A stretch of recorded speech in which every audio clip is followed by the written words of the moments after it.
யாரா நீ? நான் தான்டா பால்ராஜ் வந்திருக்கேன். எதுக்கு இந்த புள்ள மேல வந்திருக்க? என்ன வேணும் உனக்கு சொல்லு. டேய், நான் அந்த பாலுங்கணத்துல விழுந்து செத்து 2 வருஷம் ஆகுதுடா. இது வரைக்கும் இந்த ஊர்ல எதையாச்சும் திங்கிறதுக்கு கொடுத்துருக்கீங்களா? இங்க கொடுத்தா மட்டும் நாக்கு ருசியா நல்ல போல தின்னுட்டு நான் பாடு போயிருப்பல்ல.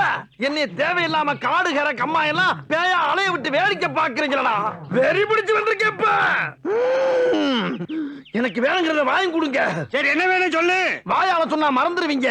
என் பாக்கெட்ல சீட் இருக்கு, அதை எடுத்து படிச்சுக்கங்க. பாலராசு, இது எழுதிக்க ஒண்ணும் புரியல. உன் வாயால நீயே படிச்சு சொல்லு.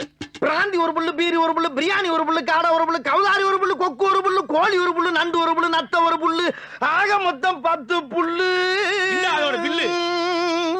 இந்த பொம்பளை பறிக்கு பயலுக்கு நாங்க ஏன் வாங்கி தரணும்? எங்களுக்கு தலையெழுத்தா? ஆஹா, குந்தாணி குறுக்க வயிறாலே மிஸ் ஆயிருமோ? வாங்கி தரலன்னா அவன் வீட்டுக்குள்ள புந்து குடும்பம் நடத்திடுவேன். தேவையா அதெல்லாம் உங்களுக்கு? பாலராசு ஆசைப்பட்டு கேட்டதெல்லாம் வாங்கி கொடுங்கயா. அவர் பாட்டுல சாப்பிட்டு ஓடி போயிடுவாரியா.